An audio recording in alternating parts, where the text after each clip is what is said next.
White को 21% हम ventilator में उसको प्लग को एंटर कर लेते हैं कि ये ऑक्सीजन की जो वाइट प्लग है उसको हम एंटर कर लेते हैं। बाकी हमने वेंटिलेटर में मेडिकल एयर के लिए भी हमने सेटिंग की हुई है, उनको हम क्या करते हैं, उनको हम ब्लैक जो है ब्लैक उसके साथ करने, और ये दोनों की अपनी अपनी प्लग्स होते हैं, एक दूसरे में उसको इंसर्ट नहीं कर सकते। नॉर्मली हमारी 21% पे कितना है, हमारी सेचुरेशन 92 से लेकर 98% तक है, ठीक है।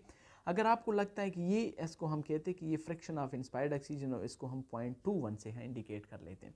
जितना आप इनकी इस फ्रिक्शन को बढ़ाते हैं तो इसका मतलब यहाँ हमने यहाँ पे बढ़ा लिया, यहाँ पे फिर से बढ़ाए, तो हम ऑक्सीजन का जो पार्ट है, जो फ्रिक्शन है, उसको बढ़ा रहे होते हैं, और जो मेडिकल का जो पोर्शन है उसको हम कम कर रहे हैं। तो नॉर्मली जो है वो आप इसमें इस तरह इंडिकेट कर सकते हैं। अगर आप किसी भी पेशेंट को 50% ऑक्सीजन दे रहे हैं तो इसका मतलब ये कि आप 0.5 ऑक्सीजन इनको दे रहे हैं, ठीक है। अगर आप उसको फॉर एग्जांपल 100% इनमें अगर आप 50% ऑक्सीजन दे रहे हैं तो इसका मतलब ये है कि आपकी जो वॉल्यूम ऑफ एयर लंग में जा रहा है, ठीक है, उनमें से 50% आपकी एयर ऑक्सीजन है और 50% आपकी मेडिकल एयर है, ठीक है, आप सिंपल एयर है।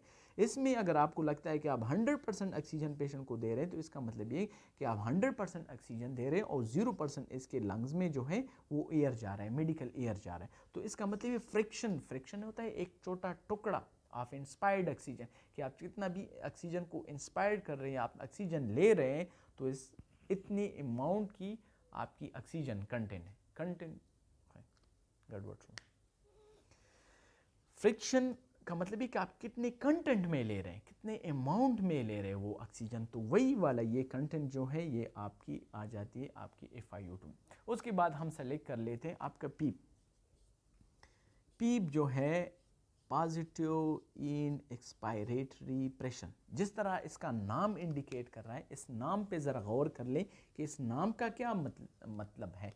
पॉजिटिव का मतलब ये कि वहाँ पे एक प्रेशर पॉजिटिव प्रेशर है, इन एक्सपायरेटरी प्रेशर, कि आपका एक पॉजिटिव प्रेशर, देखें दो तरह के प्रेशर होते हैं, एक पॉजिटिव एक नेगेटिव। पॉजिटिव प्रेशर का मतलब ये है कि आपकी वो अल्वियोलाई जो है वो कोलैप्स होने नहीं देती, ठीक है। नेगेटिव प्रेशर का मतलब ये है कि आपकी यहाँ पे स्पेस बन गया, ठीक है। तो ये नेगेटिव प्रेशर नहीं, ये पॉजिटिव प्रेशर है जो at the end of expiration, कि आप जब एक्सपायर कर लेते हैं एक ब्रेथ को, आफ्टर एक्सपायरेशन अगर आपके लंग्स में एक अल्वियोलाई में कितना प्रेशर रहता है, उस प्रेशर को हम क्या कहते हैं, उस प्रेशर को हम पीप कहते हैं। और नॉर्मली जो हमारा फिजियोलॉजिकल पीप है वो 5 होनी चाहिए, ठीक है। फिजियोलॉजिकल पीप को हम 5 रखते हैं ना, उसमें हम इस तरह वो करते हैं कि 3 वो हैं, आपके न्यूनेट्स हैं, आपके चिल्ड्रंस हैं और आपके एडल्ट्स हैं।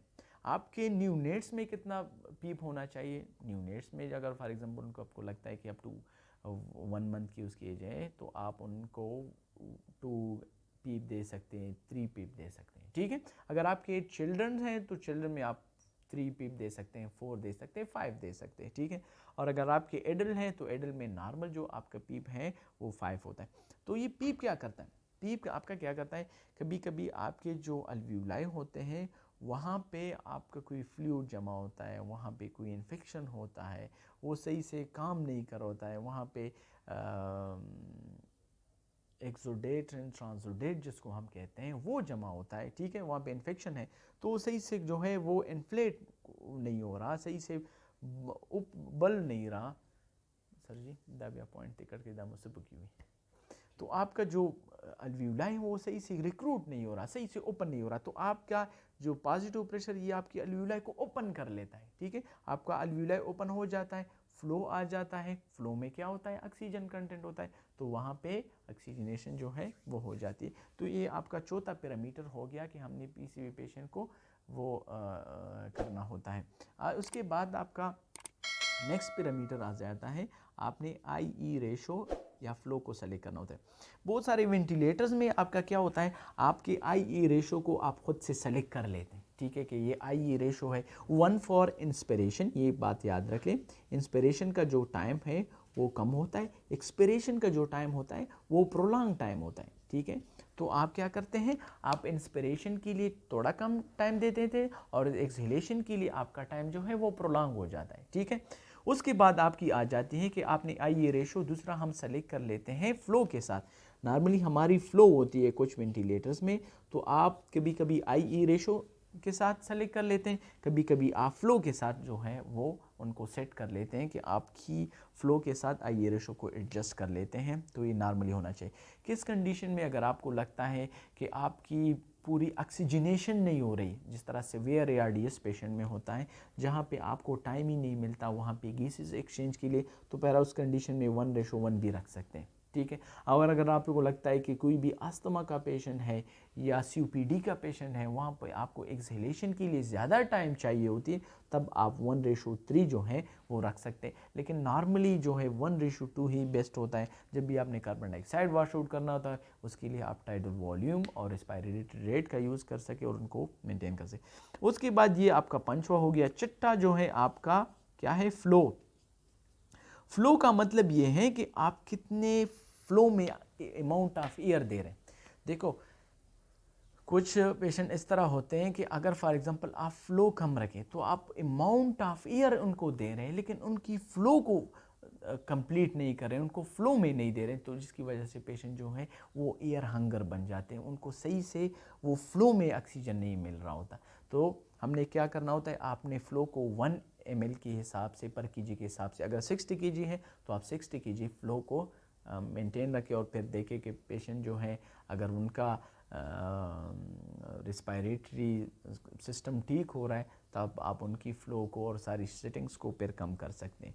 ये 6 पैरामीटर्स हो गए। इसके बाद जो नेक्स्ट पैरामीटर्स हैं वो आपका प्रेशर सपोर्ट है। जब आप फॉर एग्जांपल क्या करते हैं, प्रेशर सपोर्ट, लेकिन कंट्रोल मोड में प्रेशर सपोर्ट नहीं होता। क्यों? क्योंकि हर आपका एक जो है ब्रेथ है वो असिस्टेड ब्रेथ होता है और उनमें आप कोई भी पेशेंट की स्पॉन्टेनियस ब्रेथ नहीं होते, तो प्रेशर सपोर्ट हम स्पॉन्टेनियस ब्रेथ के लिए दे देते हैं अगर आपको लगता है। तो ये वाली सारी सेटिंग्स आपकी हो गई कंट्रोल वेंटिलेशन में, और उसमें आप फिर सेलेक्ट करते हैं। जब भी आप उसको क्या कहते हैं, कंट्रोल मोड को उनको कहते हैं, कंट्रोल CMV उनको कहते हैं, कंट्रोल मैकेनिकल वेंटिलेशन उनको कहते हैं कि आप बिल्कुल कंट्रोल सब कुछ कर रहे हैं। तो उनमें से आप फिर क्या करते हैं, प्रेशर को सेलेक्ट कर लेते हैं, ठीक है। और दूसरा अगर आपने वॉल्यूम सेलेक्ट कर लिया, यहाँ पे हमने क्या कर लिया, वॉल्यूम सबसे सब सारे लोग की लीज हैं, तो वॉल्यूम मोड को ही प्रेफर कर लेते हैं। अगर आपको लगता है कि एक बच्चा है, ठीक है, या अगर आपको लगता है कि किसी पेशेंट की निमोनेक्टमी हुई है, तो फिर आप क्या करते हैं, आप प्रेशर कंट्रोल मोड को यूटिलाइज कर सकते हैं और उनको यूज़ कर सकते हैं,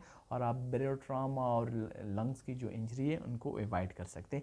ये आपका हो गया कंट्रोल मोड। फिर में आप प्रेशर वॉल्यूम सेलेक्ट कर लेते हैं और इनकी ये क्राइटेरिया है। इसके अलावा हमने इनकी इंडिकेशन पढ़ी, ठीक है, इनकी कॉम्प्लिकेशंस पढ़ी, ठीक है, कि इनकी क्या क्या कॉम्प्लिकेशन हो सकती है।